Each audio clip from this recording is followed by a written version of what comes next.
성공의 열쇠 중 하나는 당신이 되고 싶은 것, 당신이 하고 싶은 것, 당신이 갖고 싶은 것에 대해 정확하게 아는 것이다. 한마디로 성공은 곧 자기 내면의 세계가 외부로 표출된 결과이자 특정한 목표를 향해 생각을 집중시킨 결과물이다. 그러나 대부분의 사람들은 이러한 사실을 알지 못한다.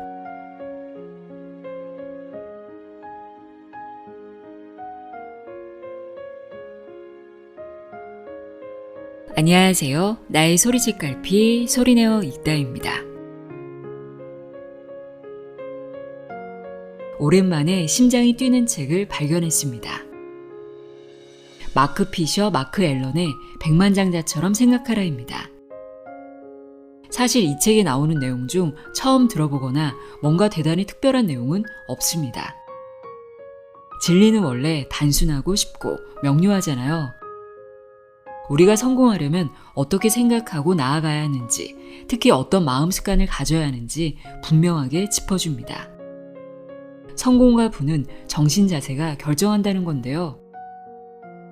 이 책은 두 저자가 무일푼 상태에서 백만장자로 거듭나기까지의 실제 경험을 기반으로 백만장자가 되기 위한 7가지 원칙을 제시하고 있습니다. 이 책에서 강조하는 성공 조건을 한마디로 요약하면 반복입니다. 성공의 진리들에 따라 습관적으로 행동할 수 있도록 자신의 잠재의식을 프로그램 시키는 것입니다.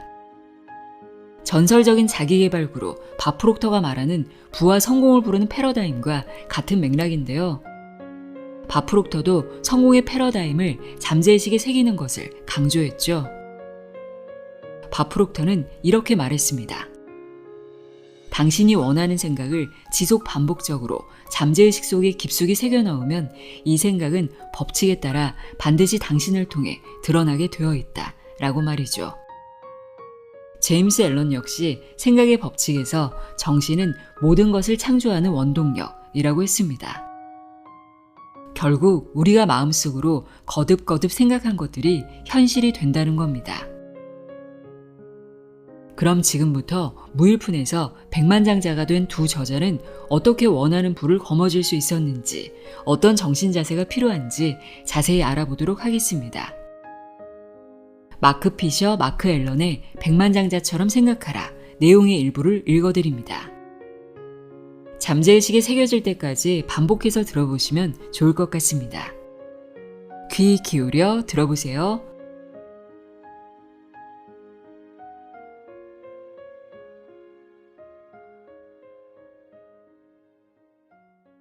나도 성공할 수 있다는 믿음을 가져라.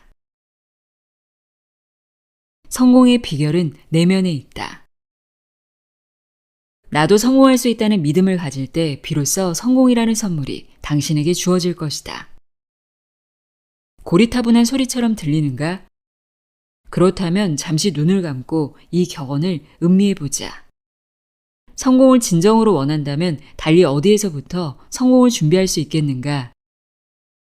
명심하라. 당신의 믿음이 당신의 삶을 만들어간다. 과거의 당신이 어떤 생각을 했는지는 상관이 없다. 지금부터 당신은 지금까지와는 다르게 생각하고 그 생각을 믿으면서 당신의 삶을 변화시켜 나갈 수 있다. 당신도 성공할 수 있다고 믿지 않고서는 성공한다는 자체가 불가능하다. 당신도 풍요롭게 살 수 있다고 믿지 않고서는 풍요로운 삶을 누릴 수 없다. 우리는 쓸데없는 공상에 시간을 낭비하지 마라. 현실적인 사람이 되어야 한다. 원하는 것을 모두 가질 수는 없는 법이다. 라는 말들을 신물나게 들어오지 않았나?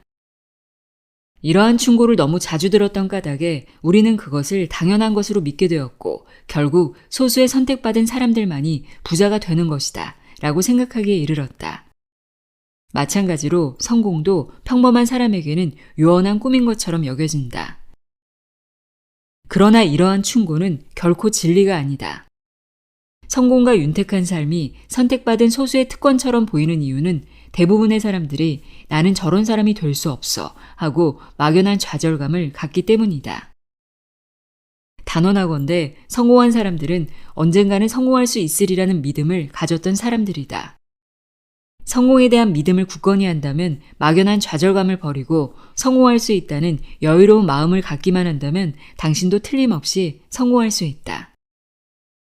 이쯤에서 당신이 어떤 믿음을 갖고 있는지 한번 반성해보고 그런 믿음이 당신의 삶에 어떠한 영향을 미쳤는가를 돌이켜보자.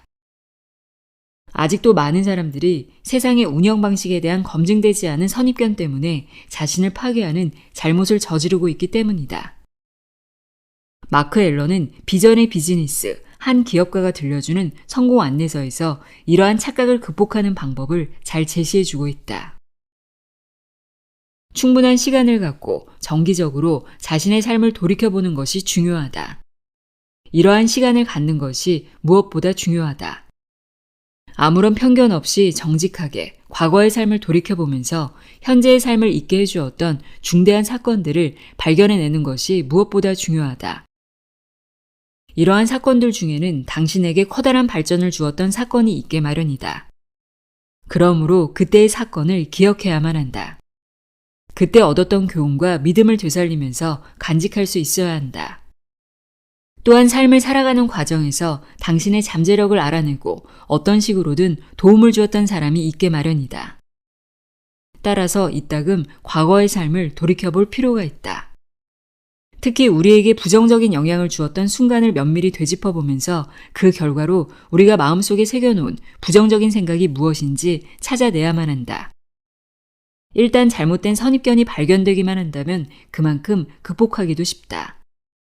잘못된 선입견도 일종의 믿음이기 때문에 당신이 그것을 기정사실로 받아들이는 한 그 선입견은 하나의 진리처럼 당신의 뇌리 속에 점점 더 뿌리박혀 갈 것이다. 따라서 잘못된 선입견이 발견되면 그 즉시 잊도록 하라. 이것이 깨달음의 과정이다. 당신도 진심으로 성공할 수 있다고 믿고 있는가?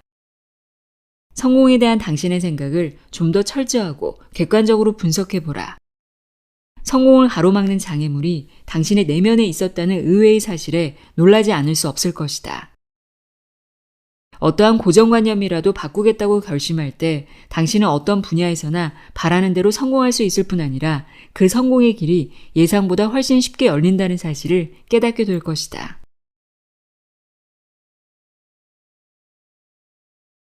진정한 부는 정신 자세이다. 우리가 가장 흔히 저지르는 실수 중에 하나가 바로 내면에서 찾아야 할 것을 외부에서 찾으려는 것이다. 성공도 예외는 아니다. 진정한 행복을 안겨주는 원천이 바로 우리 내면에 자리 잡고 있듯이 성공도 내부에서 시작된다. 요컨대 성공도 아주 특별한 정신 자세가 빚어내는 결실인 것이다. 나는 아주 특별한 정신 자세라고 했지만 이것에 당신이 좋아하는 이름을 붙여주어도 좋다. 부자들의 마인드, 성공의 비결, 행복을 찾는 길 등 무엇이라 이름 붙여도 상관없다. 한마디로 성공은 곧 자기 내면의 세계가 외부로 표출된 결과이자 특정한 목표를 향해 생각을 집중시킨 결과물이다. 그러나 대부분의 사람들은 이러한 사실을 알지 못한다. 이 책에서 제시하는 원칙들도 정신 자세가 어떤 일이라도 해낼 수 있게 한다는 보편 진리를 다른 식으로 표현한 것이다. 진정한 부는 정신 자세이다. 즉 부자들과 성공한 사람들의 삶에서 구체화된 정신 자세이다. 따라서 정신적으로 부자가 된 후에야 물질적인 부자가 될 수 있으며 정신적으로 성공한 후에야 실제의 삶에서도 성공할 수 있다. 그러므로 잠재의식에 대한 올바른 이해가 무엇보다 필요하다. 또한 누구라도 성공할 수 있고 물질적 풍요를 누릴 수 있다는 사실을 굳게 믿고 뜨겁게 열망하라고 말하기란 어렵지 않은 일이다. 그러나 대부분의 사람들은 과거의 쓰라린 경험 때문에 그러한 가르침을 쉽게 받아들이지 못하며 니체가 권력 의지라 명명했던 것을 개발할 꿈조차 꾸지 못한다. 이처럼 불신과 의혹에 짓눌려 수동적으로 움직이는 사람들에게 확고한 결심으로 행동할 것을 요구하기란 쉬운 일이 아니다. 그러나 잠재의식의 메커니즘과 위력을 깨닫게 될 때 이러한 장애물들은 누구라도 이겨낼 수 있다. 잠재의식에 한계란 없다. 우리의 행복과 불행을 결정짓는 주체는 바로 우리 자신이다. 이 격언을 올바로 이해한다면 당신은 가장 중요한 자극제를 얻은 셈이다. 궁극적으로 성공의 열쇠는 잠재의식을 올바로 사용하는 데 있다. 사실상 돈을 벌게 해주는 수단이나 우리에게 영향을 미치는 외부 환경은 너무나 다양하기 때문에 성공을 보장해주는 확실한 공식을 하나로 제시하기란 불가능하다. 엄격히 말해서 성공을 보장해주는 비책은 없다. 그러나 성공한 사람들의 이야기에서 공통적으로 발견되는 것이 한 가지 있다. 그것이 성공의 유일한 공식이라 한다면 긍정적인 마음가짐으로 간단히 정리해 볼 수 있을 것이다. 또한 그동안의 연구 결과로 비즈니스 감각 혹은 직관력이라 불리는 육감의 개념이 뚜렷이 부각되고 있다. 그러나 육감은 긍정적인 정신 자세와 잘 다듬어진 잠재의식에서 발달되는 것이다. 그렇다면 대체 잠재의식이란 무엇일까? 이것은 빙산에 감추어진 부분이라 생각하면 된다. 눈에 띄는 작은 부분은 겉으로 드러나는 의식체인 반면에 바닷속에 감추어진 커다란 부분이 잠재의식이다. 우리 삶에서 잠재의식이 해내는 역할은 상상외로 크다. 개개인의 습관, 콤플렉스, 개성 등의 근원이 바로 잠재의식이다. 또한 개인의 성패를 결정적으로 좌우하는 것이 잠재의식이다. 즉, 일반적인 생각과는 달리 성패의 요건은 외부 환경이 아니다. 그렇다면 잠재의식을 훈련시킬 수 있을까? 그렇다. 잠재의식을 훈련시키는 방법은 많다. 가장 효과 있는 방법은 우리의 믿음을 단련시키는 것이다. 학습하는 조직을 쓴 피터 생겔은 이렇게 설명해 준다. 우리는 두 가지 모순된 선입견 중 하나에 사로잡혀 있어 우리가 진정으로 원하는 것을 성취해낼 수 있는 능력을 스스로 억누르고 있다.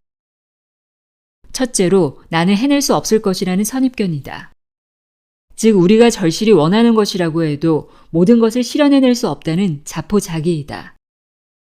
둘째는 나는 그럴 자격이 없다는 선입견으로 우리가 진정으로 원한다고 해도 모든 것을 가질 수는 없다는 자기 비하이다. 또한 우리 주변의 많은 것들이 부정적인 잠재의식을 프로그램시키고 있다. 우리의 문화도 믿음도 이러한 잠재의식을 프로그램시킨다. 예를 들어 믿음이 세상을 인식하는 방법에 영향을 미친다는 사실은 잘 알려져 있다. 그러니까 당신이 어떤 사람을 신뢰할 수 없다고 믿는 그 순간부터 당신은 그 사람을 뚜렷한 근거도 없이 항상 의심스러운 눈으로 바라보게 된다. 우리는 잠재의식을 컴퓨터와 비교해 볼 수도 있다. 컴퓨터는 입력된 프로그램을 맹목적으로 오류 없이 실행한다.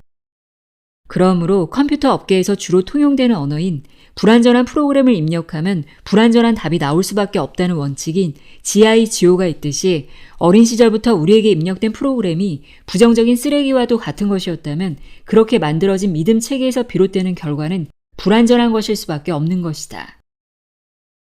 감각이 완전히 발달되지 않은 어린 시절에는 외부 세계에서 주어지는 모든 것을 거부감 없이 받아들인다. 다시 말해서 프로그램의 데이터베이스를 부모, 선생님, 텔레비전, 또래의 친구에게서 받아들인다. 그리고 부드러운 찰흙처럼 무엇이라도 수용할 수 있는 어린 두뇌에 그들이 쏟아내는 말들이 뚜렷이 각인된다. 한마디의 말이 한 사람의 삶을 망칠 수도 있다는 말이 있다. 물론 악의적으로 그런 말을 한 것은 아니겠지만 상대에게 공포심과 부정적 감정을 심어주는 말이라면 그 영향은 치명적인 것일 수 있다. 말 한마디가 주는 놀라운 효과. 세상을 비관적으로 생각하던 어머니가 어느 날 깊은 좌절감에 빠진 어린 자식에게 지나치게 충동적이고 변덕스럽다면서 쓸데없는 꿈 좀 꾸지 말아라. 현실을 똑바로 봐야지. 너는 대체 왜 그러니? 하고 꾸짖었다고 해보자.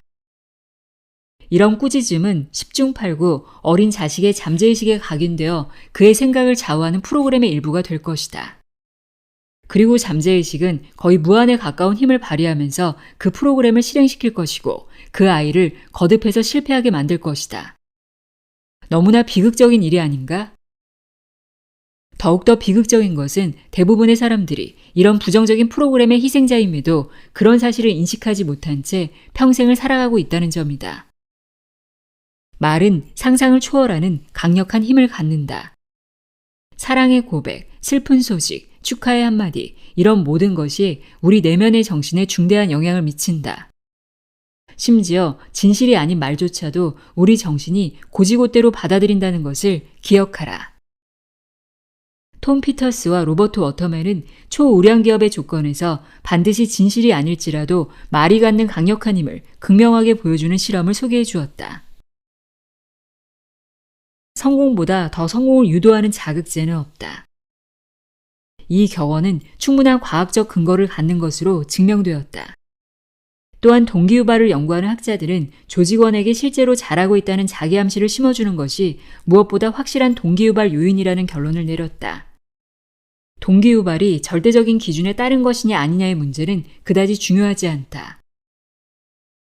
한 실험을 예로 들어보자. 피실험자들에게 10개의 까다로운 문제를 제시해 주었다. 피실험자들은 그 문제를 나름대로 열심히 풀었고 그렇게 해결한 답안지를 제출했다. 그리고 거짓된 결과가 피실험자들에게 발표되었다. 그들 중 절반에게는 10문제 중 7문제를 마친 우수한 성적이라는 평가가 내려졌고 나머지 절반에게는 10문제 중 7문제나 틀린 형편없는 성적이라는 평가가 주어졌다. 그 후 똑같은 피실험자들에게 똑같은 문제를 다시 풀도록 해보았다. 그 결과 우수한 평가를 받은 사람들은 첫 시험보다 훨씬 나은 성적을 거둔 반면에 형편없는 평가를 받은 사람들은 첫 시험보다 더 나쁜 결과를 보였다. 여기에서 우리는 이런 결론을 내릴 수 있다. 과거의 성공으로 인한 조그만 자신감이 우리를 더욱 끈기 있게 만들고 일을 더욱 잘 해내겠다는 동기를 부여해준다. 이 실험의 결과는 이 책에서 주장하는 것과 밀접한 관계를 갖는다. 피실험자들의 잠재의식이 거짓된 결과에 커다란 영향을 받았던 것이다. 오직 믿음만으로 한 집단은 더 나은 성적을 보여주었고 다른 집단의 성적은 떨어진 것이 그 증거가 아니겠는가? 이 실험의 결과를 바탕으로 피터스와 워터맨은 이러한 결론을 내렸다. 즉 우수한 기업은 평범한 직원들이 최대한의 능력을 발휘하도록 조직화되어 있기 때문에 현재와 같은 효율성을 보여주는 것이다. 기업에 적용되는 원칙은 개인에게도 똑같이 적용될 수 있다. 성공한 기업의 비밀은 잘 다듬어진 잠재의식을 직원들에게 심어주는 효율적인 조직에 있다. 자신에 대한 부정적 생각들. 악의적인 의도 없이 우리에게 부정적 인식을 심어주는 부모와 교사와 친구 이외에 우리의 정신을 프로그램시키는 또 하나의 중요한 요소가 있다. 바로 우리 자신이다. 우리는 내면적인 독백을 끊임없이 되풀이하면서 우리 자신을 프로그램시키고 있다. 우리는 제대로 되는 일이 없어. 항상 피곤해 죽을 지경이야. 대체 내가 무엇을 할 수 있을까? 나는 제대로 평가를 받지 못하고 있어. 나는 똑똑한 놈이 아니야. 성공이란 너무도 험난한 길이야. 시간이 부족해. 쓸데없는 일에 너무 많은 시간을 허비했어. 등등의 푸념을 끊임없이 되풀이하고 있다. 우리가 우리 자신에게 되풀이하는 이런 부정적이고 비관적인 생각들로 인해 애초부터 잘못 프로그램된 우리의 잠재의식이 더욱 고착되는 것이다. 이런 부정적인 생각들이 우리의 의식세계를 영원히 지배하는 것은 아니다. 성인이 되면서 우리는 자신의 정신세계에 대해서 스스로 책임질 수 있어야 한다. 또한 어떤 프로그램도 영원할 수는 없다. 부정적인 프로그램은 언제라도 소멸시킬 수 있다. 그렇다면 어떻게 소멸시킬 수 있을까? 그것은 부정적인 프로그램을 완벽하게 소멸시킬 수 있다는 확신만으로도 충분하다. 날마다 모든 면에서 나는 점점 더 좋아지고 있다. 성공하기에 유리한 환경을 조성해서 성공과 부를 이끌어내는 정신자세를 개발하는 방법은 무엇일까? 여기에는 다양한 방법이 제시되고 있는데 이 모든 방법이 자기암시를 다른 형태로 설명한 것일 뿐이다. 이것은 정신 트레이닝, 긍정적 사고법, 자기확신, 자기최면, 심리 사이버네틱스, 알파법 등 다양한 명칭으로 불리고 있으며 실제로 이 방법들은 효과가 있는 것으로 증명되었다. 이 책을 쓴 공저자인 우리 두 사람도 프랑스의 약사인 에밀 쿠에가 개발한 자기 확신이라는 아주 간단한 법칙을 사용해서 놀라운 효과를 경험한 바 있다. 에밀 쿠에의 공식. 쿠에는 이 법칙을 아주 우연하게 발견했다. 어느 날 한 손님이 의사의 처방전도 없이 약을 사러 왔다. 쿠에는 당연히 거절했지만 그 손님은 한사코 약을 달라고 고집을 부렸다. 결국 쿠에는 속임수를 쓰는 수밖에 없었다. 즉 실제로는 설탕 덩어리에 불과한 것을 아주 효과가 뛰어난 약인 것처럼 적극 권장한 것이다. 며칠 후 그 손님은 쿠에를 찾아와서 연신 고맙다고 인사를 해댔다. 그는 처방해준 약 덕분에 완전히 치료되었다면서 매우 만족스러워했다. 훗날 위약 효과라 불리는 이 유명한 치료법은 이렇게 발견된 것이다. 그렇다면 과연 이 환자에게는 어떤 일이 일어났던 것일까? 이것은 바로 앞서 소개된 초우량 기업의 조건에서 인용된 실험 결과가 그대로 나타난 것이다. 단지 말과 확신과 잠재의식의 마법 같은 효과가 정신이 아닌 육체에 작용했다는 것만이 다를 뿐이다. 이 환자는 약사와 약에 대한 믿음, 동시에 틀림없이 나을 수 있을 것이라는 정신적 확신으로 인해 완치될 수 있었던 것이다. 쿠에가 이 실험의 의미를 깨닫는 데는 그다지 오랜 시간이 걸리지 않았다. 곧이어 그는 말 한마디로 통증을 치료할 수 있다면 말은 사람의 성격에도 영향을 미칠 수 있지 않을까 하는 생각에 이르렀다. 그래서 쿠에는 틈나는 대로 연구를 시작했고 그로부터 몇 년 후 아주 간단한 공식 하나를 개발해냈다. 그것은 설탕 덩어리 대신에 간단한 단어들로 만들어진 공식이었다. 이 공식은 곧 전 세계로 퍼져나갔고 수많은 사람들이 과거보다 한결 나아진 삶을 사는데 도움을 주었다. 그러면 대체 이 쿠에의 공식은 무엇이었을까? 날마다 모든 면에서 나는 점점 더 좋아지고 있다. 이것이 바로 그 유명한 쿠에의 공식이었다. 쿠에가 세상의 환자들을 일일이 찾아다니면서 그 곁을 지켜줄 수 없다 해도 환자들은 이 공식을 사용해서 스스로를 치료할 수 있었다. 쿠에는 사람들에게 하루에 적어도 20번씩 이 공식을 큰 소리로 외쳐보라고 충고했다. 물론 사람마다 정도의 차이는 있었지만 그 결과로 그들에게는 실로 엄청난 변화가 있었다.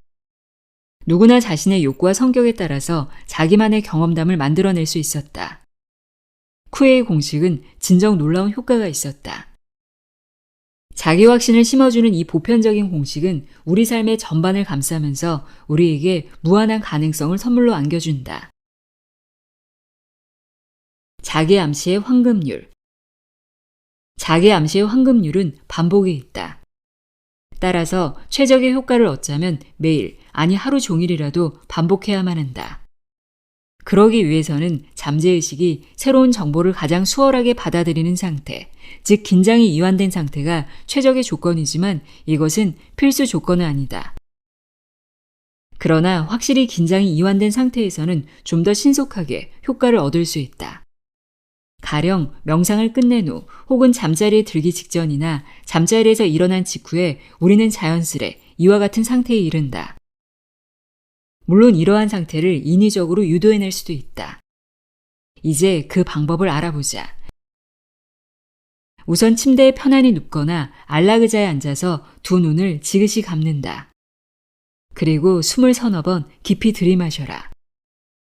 그런 다음 발, 발목, 다리에서 시작해서 머리끝까지 신체의 모든 부분에서 긴장을 차례로 풀어보라. 그리고 당신이 새롭게 받아들인 삶의 공식으로 당신의 잠재의식을 채워보라. 그렇게 한다면 새로운 프로그램이 조금씩 당신의 잠재의식에 각인되면서 당신은 새로운 사람으로 거듭 태어나게 될 것이다. 그리하여 부정적인 생각들이 물러나고 긍정적인 생각들로 채워지면서 당신은 열정과 에너지를 지닌 사람으로 다시 태어나게 될 것이다. 점차 굳은 의지를 지닌 대담한 사람으로 변해갈 것이다. 여러분은 이 방법이 너무 단순하다는 이유로 그 효과까지 얕보아선 안 된다. 에밀 쿠에와 같은 시대를 살았던 사람들도 그처럼 단순한 방법이 무슨 효과가 있겠냐면서 코웃음을 쳤지만 이 글을 쓰고 있는 우리야말로 이 방법으로 엄청난 효과를 보았던 살아있는 증거이다. 여러분도 오늘부터 당장 시작해보라. 속는 셈 치고 한 달만이라도 하루에 서너 번씩 시도해보고 당신 스스로 그 효과를 확인해보라. 성공한 사람들은 역경에 부딪힐 때마다 잠재의식적으로 자기 암시에서 힘을 얻는다. 뜻밖의 문제에 부딪힐 때, 새로운 사업을 시작할 때 그들은 틀림없이 성공해낼 수 있을 것이라는 확신을 거듭 확인하면서 자신을 새롭게 프로그램시킨다.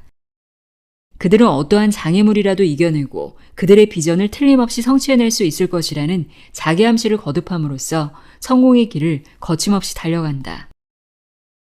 이렇게 내면의 정신세계를 반복해서 프로그램시킨 결과 주어지는 것이 곧 자아상이다. 우리는 고유한 자아상을 창조해내려고 의식적으로 노력해보지만 우리가 실제로 얻는 것은 자아상에 대한 어렴풋한 모습일 뿐이다. 게다가 자아상이 우리의 삶에 어떤 역할을 하는지에 대해서는 거의 모르고 있다. 사람은 자기가 생각하는 대로 된다는 격언이 말해주듯 자아상에 대한 올바른 이해는 무엇보다 중요하다.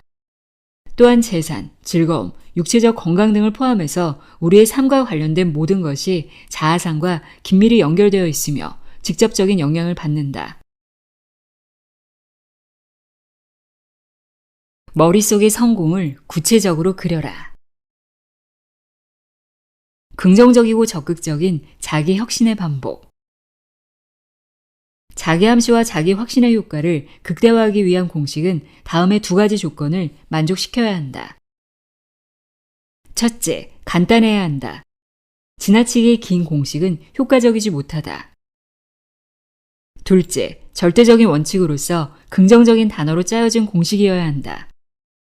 왜냐하면 잠재의식은 의식세계와는 다른 식으로 반응하기 때문이다. 가령 나는 이제 가난하지 않아 라고 말한다면 가난이라는 단어가 핵심어이기 때문에 가난에 대한 생각이 잠재의식에서 완전히 씻겨나가지 않을 수도 있다.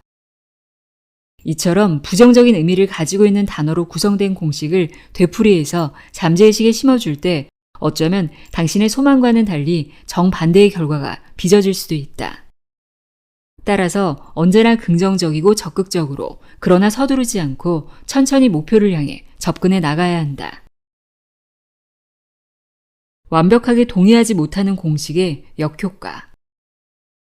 간혹 어떤 책을 보면 우리가 원하는 것을 이미 성취한 것처럼 공식을 만들라고 권한다. 예를 들어 나는 이제 부자이다는 식이다. 그러나 내 생각은 그렇지 않다. 우리의 의식은 현실적으로 그렇지 않다는 것을 알고 있기 때문에 이러한 공식은 오히려 역효과를 가져올 수 있다. 게다가 정신적 갈등을 초래하면서 자기 암시의 긍정적인 효과까지도 위태롭게 만들 수 있다. 따라서 의식세계가 완벽하게 동의하지 못하는 나는 이제 부자이다, 내 직업은 완벽하다는 공식에서 커다란 효과를 기대하기는 어렵다. 만일 당신이 파산했다거나 실직자라면 이런 공식을 암송할 때마다 당신 자신에게 얼마나 실망스럽겠는가. 오히려 나는 매일 조금씩 나아지고 있다. 나는 완벽한 직업을 만들어가고 있다. 는 식으로 암송하는 편이 훨씬 낫다. 요컨대 당신이 인정할 수 있고 당신에게 힘을 북돋아 줄 수 있는 공식을 찾아내는 것이 더욱 중요하다. 또한 확신은 성공을 보장해 준다. 이것은 우리가 경험을 통해 직접 터득한 진리이다. 쉽사리 믿기지는 않겠지만 자기 확신에 찬 공식을 아무런 확신도 없이 기계적으로 반복하기만 해도 상당한 효과를 거둘 수 있다. 그런데 그 공식을 가슴에 새기고 거듭해서 암송한다면 어떤 결과가 나타날 것인지는 짐작할 수 있을 것이다. 결과는 분명히 당신의 상상을 초월하는 것 이상으로 보장된다. 당신의 확신에 어떠한 한계도 두지 마라. 당신의 잠재력은 무궁무진하다. 맥도날드의 창업자 레이 크록도 크게 생각하라. 그러면 크게 될 것이다. 라고 말하지 않았는가?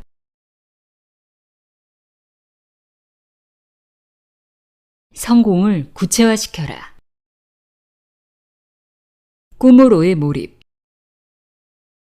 성공하는 사람들은 그들의 꿈에서 용기와 영감을 얻는다. 그들은 꿈을 성취할 방법에 대해 삶의 초점을 맞춘다. 그리하여 그 꿈의 성취를 방해하는 것에는 별다른 눈길을 주지 않는다.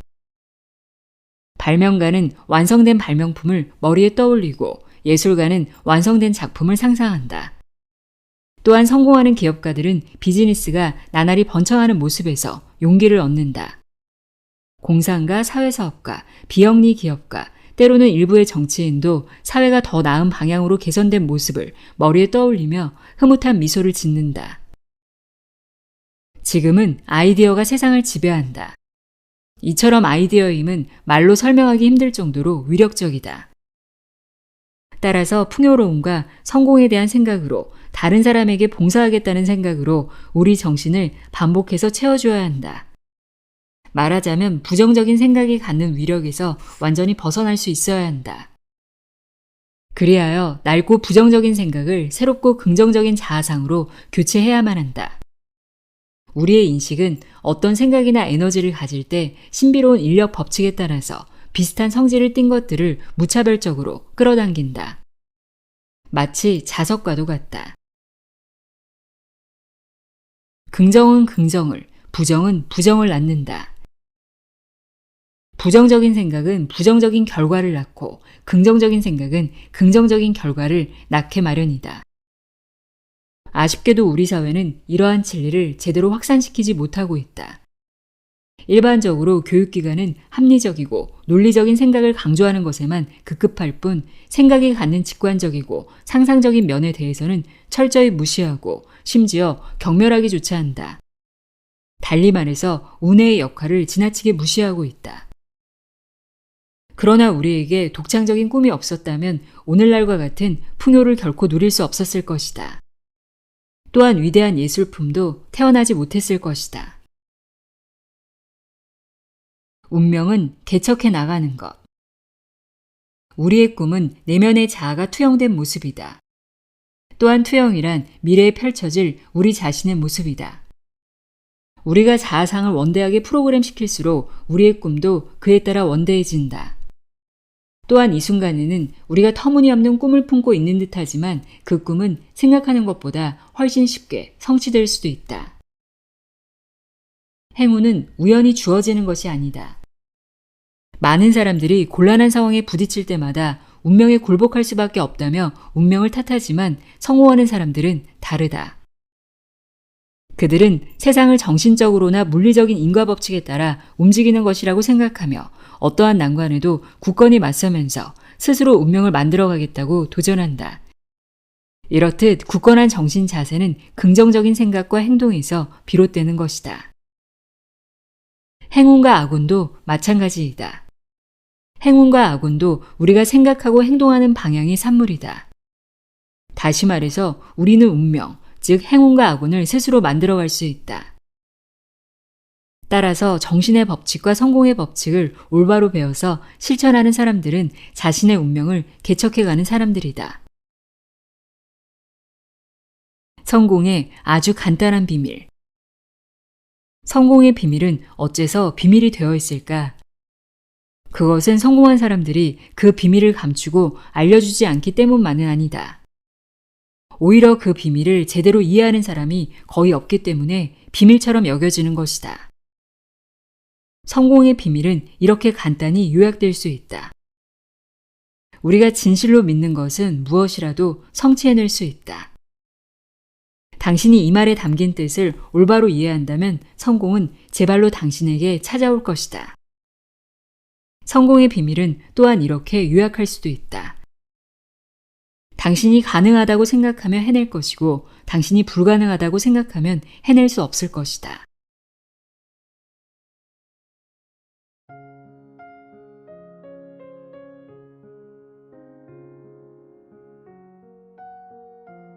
백만장자처럼 생각하라 읽어드렸습니다. 내가 생각한 대로, 내가 믿는 대로 모두 이루어집니다. 나도 성공할 수 있다고 진정으로 믿는 것이 가장 중요하다는 것 기억하시길 바랍니다. 오늘도 함께 해주셔서 고맙습니다.